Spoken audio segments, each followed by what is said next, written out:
Planning your first trip to Japan, there are some mistakes that can turn an amazing vacation into a stressful one. And the crazy part is, most of these mistakes are completely avoidable. I've spent years traveling throughout Japan, visiting major cities, smaller towns, hidden destinations, and some of the places tourists never see.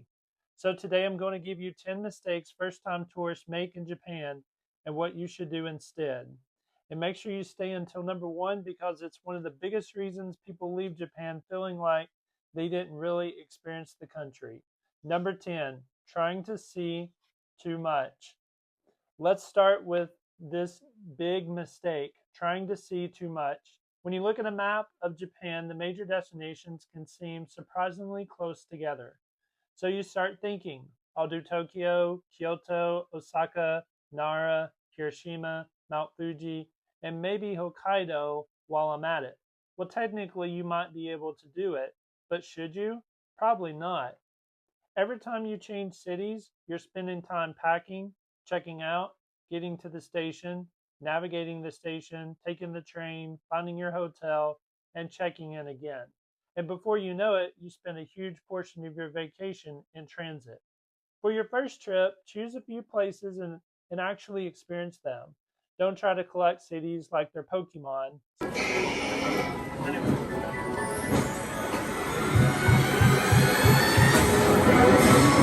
Slow down. Enjoy the neighborhood. Sit down for a meal. Wander down a street you didn't plan to visit. Japan will still be here when you come back. Number 9, not understanding the train system. Not understanding Japan's train system before you arrive. Japan has one of the best transportation systems in the world, but if you're a first time visitor, a major train station can feel overwhelming. There can be multiple railway companies, multiple lines, different platforms, different train services, and sometimes multiple ways to get to the same destination. The good news is that you don't need to memorize all of this. Use a navigation app such as Google Maps to plan your route. Check the train line, check the platform, check the departure time, and most importantly, give yourself extra time when you're traveling through a major station. And don't rush through Japan's biggest stations. Don't give yourself 5 minutes to find your train at Tokyo Station. Give yourself time to figure things out. Number 8, bringing too much luggage. This is one of those mistakes you don't fully appreciate until you're standing in a crowded Japanese train station with a giant suitcase. You're going to encounter stairs, crowds, narrow walkways, train platforms, and sometimes a very long walk from the station to your hotel. So if you can, pack lighter. And if you're traveling between cities, consider using luggage delivery services instead of dragging everything onto the train. Pack lighter, travel easier. And there's another reason to think about your luggage. On certain Shinkansen routes, oversized baggage requires special arrangements. So don't assume you can simply walk onto every train with an enormous suitcase. Number 7, assuming everywhere accepts credit cards. Assuming you can pay for everything with a credit card, Japan has become increasingly convenient for electronic payments, especially in major cities, but you should still carry some Japanese yen. The Japan National Tourism Organization, or JNTO, advises travelers to keep cash available because some smaller businesses in other locations may still require it. So you don't make the mistake of arriving in Japan with nothing but your credit card. Have a card, have some cash, and you'll have a lot more flexibility. Number 6, making every train ride harder than it needs to be. You probably heard names like Suica or Pasmo. These are rechargeable transportation cards that can make everyday travel much easier. Depending on the area and service, IC cards can be used for trains, buses, vending machines, convenience stores, and other purchases. Tap, go, explore. But remember, IC cards don't work everywhere. So if you're traveling into rural areas, check your route ahead of time. Number 5, forgetting that Japanese trains are quiet. Treating a Japanese train like you're hanging out in your living room. Japan has a strong culture of being considerate of other people in shared spaces. The Japan National Tourism Organization recommends keeping conversations quiet on public transportation and avoiding phone calls. And if you're carrying a backpack in a crowded train, be aware of the people around you.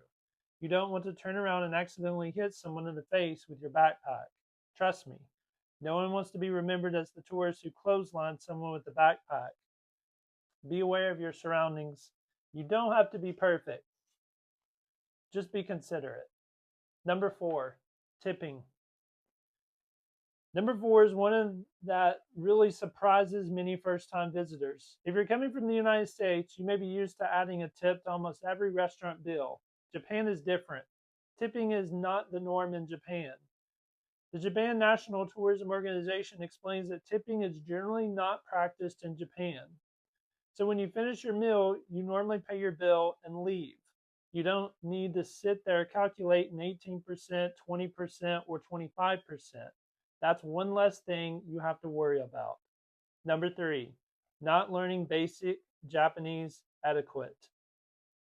You don't need to become an expert in Japanese culture before your plane lands, but learning a few basics can make your trip much smoother. Know when to remove your shoes. Be respectful at temples and shrines. Don't block sidewalks while taking pictures. Don't be unnecessarily loud, and pay attention to what the people around you are doing. Observe, respect, and adapt. The Japan National Tourism Organization emphasizes consideration for others as an important part of traveling responsibly in Japan. So if you want to learn a few basic words, konnichiwa means hello, arigato means thank you, sumimasen means excuse me or sorry. You don't need to speak Japanese fluently, but learning a few simple phrases shows that you're making an effort. Number 2, planning every minute. Planning every single minute of your vacation. This is extremely easy to do when you're planning a trip to Japan. You see all these incredible places, outline and think, I have to see everything. 7 o'clock breakfast, 8 o'clock temple, 9 o'clock train, 10 o'clock attraction, 11 o'clock another attraction, 12 o'clock lunch. Stop. Japan is not a race. Leave some time in your itinerary. Leave some space there. Maybe you discover a small restaurant. Maybe you find a neighborhood you love. Maybe you see a shop you've never heard of. Maybe you simply want to sit down and enjoy the moment. And some of my favorite travel memories have come from the things I've never planned.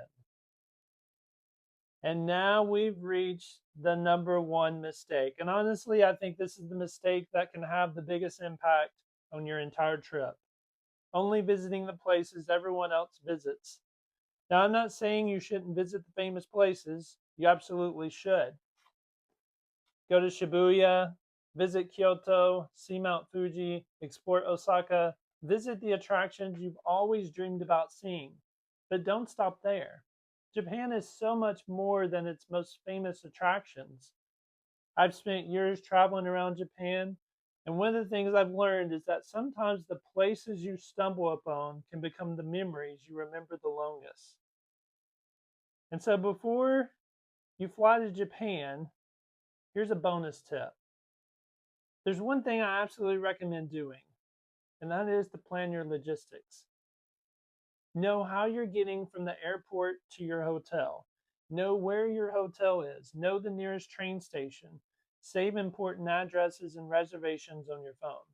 And have a general idea of how you're getting around. And the final message is, your first trip to Japan might feel overwhelming before you go. The language is different. The trains can look complicated. There are thousands of places to visit.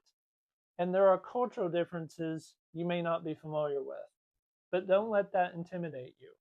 Once you understand the basics, Japan becomes one of the most incredible countries to explore. So remember, don't try to see everything. Don't overpack. Carry some cash. Learn how transportation works. Be considerate. Don't overplan. And most importantly, leave room for discovery. And because sometimes the best part of traveling through Japan is finding something you weren't even looking for. And if you're planning your first trip to Japan, subscribe. I'm going to help you discover Japan, from the famous places to the places most tourists completely miss. If you like this video, make sure you hit that subscribe button and share this video to all your friends and families. Thanks for watching and have a great day.